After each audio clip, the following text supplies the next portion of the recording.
Welcome. I am Sarah Doody, and you're here today for our UX job search Q&A. And really the goal for today is to really paint the picture for all of you of where each of these people was in their career journey, whether it was a couple of months ago, a couple of years ago, what they were struggling with, what was working, not working, what happened when they joined uh, my program Career Strategy Lab and sought help with their job search, and then how that kind of has impacted their confidence in their portfolio, resume, etc., in their ability to, in some cases, get interviews, in their ability, in other cases, to get job offers. Jonathan has been doing UX strategy and leadership type roles for 20 years. And so, Jonathan, I'll let you take it from there. Thanks, Sarah. This has been such an eye-opening experience for me, and I think I told this to Becca in our first conversation how much I love process and how much I appreciate, you know, after finding myself in a situation where I had been laid off and not quite sure what this next step in my career was going to be. And yes, I was the person that signed up for one of the newsletters in 2018 and never did anything about it. An email came into my inbox and actually hit my eyeballs, and I thought, oh, okay, this is actually this is the right message at the right time. So finding myself in this situation where I had not actively looked for a job or been job hunting probably since about 2018 or so, in a kind of spot in between a management role and kind of an independent individual contributor. I wasn't sure how to position myself. I wasn't quite sure how to talk about myself in a way where I felt confident about what I was putting out there. Have I done some research? Yes, but I'm not really a researcher. Have I done actual design work? Yes, but I'm not actually a designer. And this space I've kind of moved into was different from all those things. So, I love that Laura mentioned mindset, because I think going through those early sprints of, the compass statement and taking a step back to figure out how I got to here in order to really understand, where do I want to go? Like, I don't think in my 20 years, I haven't really ever asked myself, what kind of company do I want to work at? And it's Wow. it's such a foundational question that I think probably most people on this call would take for granted. But I think it always been like, oh, here's an opportunity. Let me go see what that is. And then I stay there for 2 or 3 years, not really thinking about like whether or not this was the right fit for me. It was just a opportunity that felt better than the place where I was. So there was so many of the sprints where I think my instincts wanted me to just skip by, because I'm like, no, no, no, no, no, I already know all these things. But every single time I would step back and say, oh, that's the reason why we have to define this. And that's the reason why we need to work on the resume before we actually go and start working on LinkedIn. In the position I am in at the moment, after officially going live with my portfolio that was greenlit about a month ago, I have got about 3 companies that I'm talking with. It's a fourth round, one's a third round, one's a second round. I've unofficially been told I'm going to get a contract offer, but potentially that might be starting next month. But don't count your chickens before they're hatched, kind of Yep. scenario. But it's been just a night and day difference in the approach. In that particular instance, that was a recruiter reaching out to me, and so that is something where I can attest to the process of getting everything on LinkedIn the way it should be, to present yourself in the right way, not just for the roles that you've had or the work you have been doing, but where you want to go for the next 5 years of your career, and how that's going to support your life moving forward. Yeah. And so you, I didn't know you were in the interviews of 3 companies. I just knew of one. So maybe I missed some community posts, but this is Uh, amazing to hear that you're in the, running for potentially, 3 different Only positions. interviewing with a couple. I'd only posted the one, I believe, last week, but Okay. I'm getting nervous about like posting too much about it, because I Oh feel like yeah. I'm going to jinx it. No, don't, no, you're not required to report if you're interviewing, but yes, I totally get it. It's like you want to be excited, but you don't want to jinx it. Right. All right, and you said you launched your portfolio. How many projects are in your portfolio? Just out of curiosity, I forget. It's just 3. So it's that I think in the past I've always had at least half a dozen, maybe 8 different projects, but none of them were really that in depth. None of them really had a lot of thought put into them. So in this case, it's 3 very well crafted case studies. And I guess for anyone who is not in CSL yet, there is this kind of practice of tailoring that portfolio for every role that you're applying to, and that's made a huge difference because the hiring managers I've spoken to, and even a couple of people, once we get deeper into it, there was a research and development guy who really appreciated that. I had this deck that was built specifically for his company and the things that they were talking about in the job description, and it that turned him into an advocate for me. And that's Mm. exactly what I needed in order to kind of get my foot in the door and move deeper into the process. I love that phrase of trying to get the interviewers to be advocates for you. I might have to borrow that. I'm curious, for everyone that is not a part of Career Strategy Lab, like when people hear tailor your portfolio, there's this automatic jumping to conclusions of like, oh my God, that's going to take me 40 hours. Like, that seems insane. Why do I have to do that? Right. So, can you, like, in one or two sentences, like, give us a few examples of how you applied the concept of tailoring your portfolio to these specific jobs? In this case, I've only got the 3 case studies, Yeah. and really only 2 of them applied to this particular role. So I just pulled the third one out. And I'm working on a fourth one right now, which so I'll have a little bit more variety in what I can send out there and tailor it a little bit more. But even within kind of the narrative of each individual case study and some of the introductory information about myself, the portfolio was probably 90% the same for every role I apply to. Mm, But it's that 10% that makes it feel more personalized, either to a specific person I'm going to be speaking with or specific work that they're doing, where I might highlight certain aspects. Like it's the same project, but I might highlight different aspects of it yeah. depending on if it's a management role or hey, this is more of a straight up research role. Yeah, I love that one that you pointed out, like your portfolio had 3 projects and based on the job description, one kind of didn't align as well as the other two. And so you just pulled it out really so that you can kind of force the people looking at it to not get distracted by that third one that's maybe less relevant, right? You want them to spend time on the ones that are most relevant to the job. So tailoring your portfolio works and it doesn't need to take you 40 hours is the tweet takeaway for that. Let's see. And you also said one of the jobs you applied to is because a recruiter reached out to you. Was that on LinkedIn also?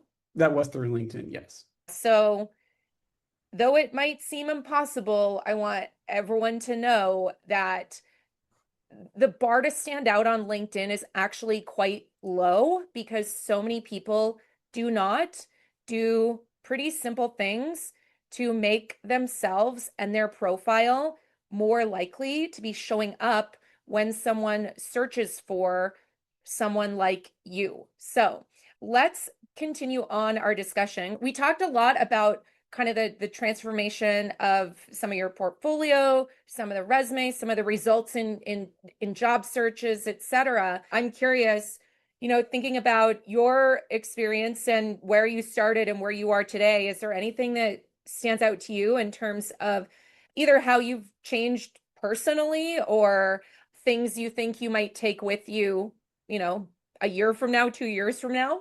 It's a very interesting question, and there was in one of the sprints there's a message around like this is not just your portfolio for this current job hunt you're doing right now. These are things that can stick with you for the rest of your career. Like you mentioned, I think there was a couple of case studies that were 10, 15 years old. Like so, like it's the work and the thought that you put into it. That's what you're taking with you, regardless of if a particular app changes or platform changes, the technology or the world around us changes. I I feel more, I don't know if more confident is the right word. I feel less unsure talking about myself. It's Mm, like with any of the clients I've worked with, I feel like I could talk about them and put them on a pedestal for an hour each. Like, and I love them all, and I love what they do. And it's so much harder to then place that microscope and look at yourself and then try to talk yourself up because I think most of us feel uncomfortable doing that. It is kind of weird, even though like on paper, you may have a very impressive track record and like all these great things that you've accomplished throughout the course of your career. It's still kind of strange to talk about that. So one of the things that I really cherished was, each time you go through a sprint, you're presenting those things first to the CSL community for the peer review and getting that initial feedback from other professionals who are, similar mindsets, but everyone's got their own experience and their own wisdom they can provide to you, and then getting feedback as well from the coaches once you're ready for it. I think there's not a whole lot of difference between what I had at the start of working on a case study versus what was done. It was the confidence in which I'm presenting the work that I did, and the confidence in which that I feel about myself and what I could bring to a different client or to a different organization that I'm working with, that it wasn't just something that was specific to working in healthcare, specific to working in higher education. The process that I understand and the UX advocacy that I do, I can take that with me anywhere and feel confident about like the return on investment I can provide to any business I'm working with. I I love that summary you did because I think, confidence is probably something we could stay and talk about for 3 hours here. I'm sure everyone on this call probably has hesitations and worries around confidence. And I think one of the things that's so important is number one, not waiting until you feel confident to take action because Mhm. confidence comes from taking action, but also, you can be writing words on your resume and words in your portfolio, et cetera. But if you don't believe them, the words are probably not going to do justice to your actual skills. And when you get to an Right. interview, you're definitely not going to exude the confidence that you need to communicate how awesome you are. When you take the time to really think through what you did beyond just pulling together a bunch of deliverables and throwing them into a portfolio and just giving really generic, vague explanations of it, but thinking through, how this impacted the team, the company, the users, why you made certain decisions, how you handled that time when some stakeholder went off the rails or, you ran into some problem with testing something that maybe you designed that turned out, oh, no one could use it after usability testing. Like, how did you handle that? Thinking through all of those things help you realize how awesome you are. And then that comes through in all of your resume, portfolio, et cetera, and in those interviews too.